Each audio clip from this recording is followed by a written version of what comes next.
जब शरीर मरता है आत्मा नहीं जाती। आत्मा एक नया रास्ता चुन लेती है। क्या आपने कभी सोचा है कि जब हम मर जाते हैं तो हम कहाँ जाते हैं? हमारी आत्मा कहाँ जाती है? क्या होता है हमारी आत्मा के साथ? क्या सब कुछ यहीं ख़त्म हो जाता है या फिर एक नए सफ़र की शुरुआत होती है? आज मैं आपको लेकर चलूँगी एक ऐसी यात्रा पर जिसे कहते हैं सोल जर्नी, अर्थात आत्मा की यात्रा। राधे राधे दोस्तों, कैसे हैं आप लोग? दोस्तों, कहते हैं कि आत्मा कभी मरती नहीं, आत्मा कभी जन्म नहीं लेती। वो तो बस ब्रह्म से निकली हुई एक किरण है जो सिर्फ अनुभव लेने इस संसार में आती है। दोस्तों, हर आत्मा का एक उद्देश्य होता है।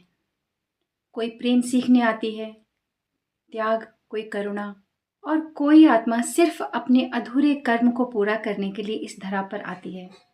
पर जब वो आत्मा एक शरीर में आती है, एक नया शरीर धारण करती है, तो वो सब अपना उद्देश्य भूल जाती है कि वो किस लिए इस धराधाम पे आई है, वो क्या सीखने आई है, वो क्या पूरा करने आई है।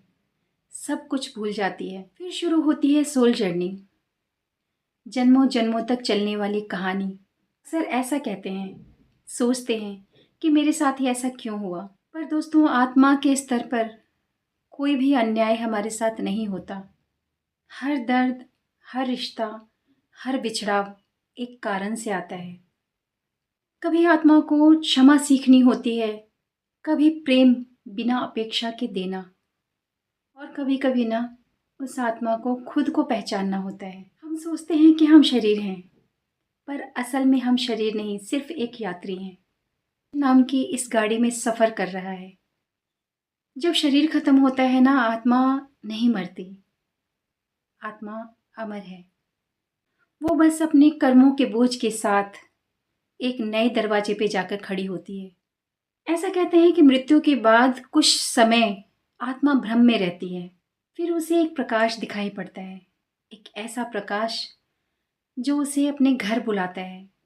दोस्तों, अगर आत्मा शांत है, अगर वो आत्मा शांत है तो सहजता से अपनी अगली यात्रा की तरफ, अपने घर की तरफ बढ़ जाती है। परंतु जो आत्माएं अधूरे कर्मों में बंधी होती है ना, वो इसी धराधाम पे, इसी भूमि पे इधर उधर भटकती रहती है।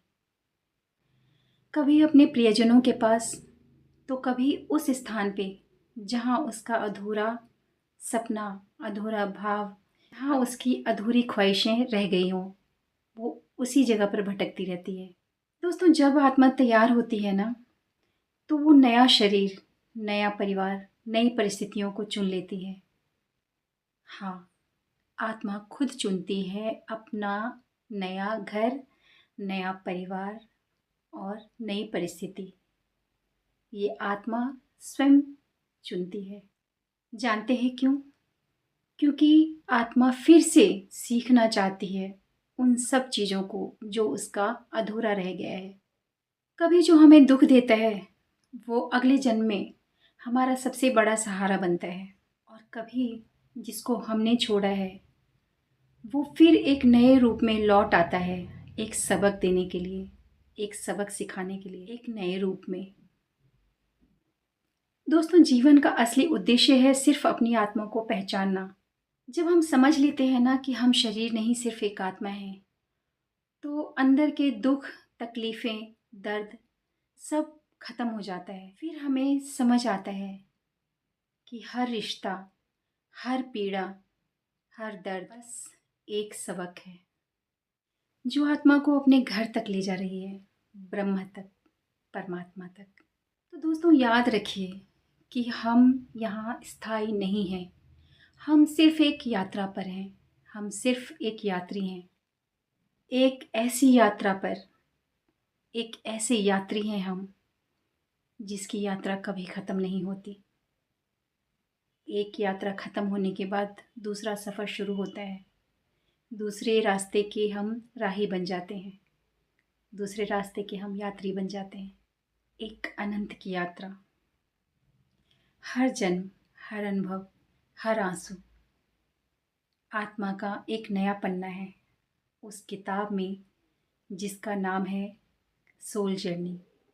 दोस्तों, अब आप अगर आईने में खुद को देखें तो अपने खुद के उस पार झांकिए, उस पार देखिए, अपनी आत्मा को देखिए, शरीर को नहीं।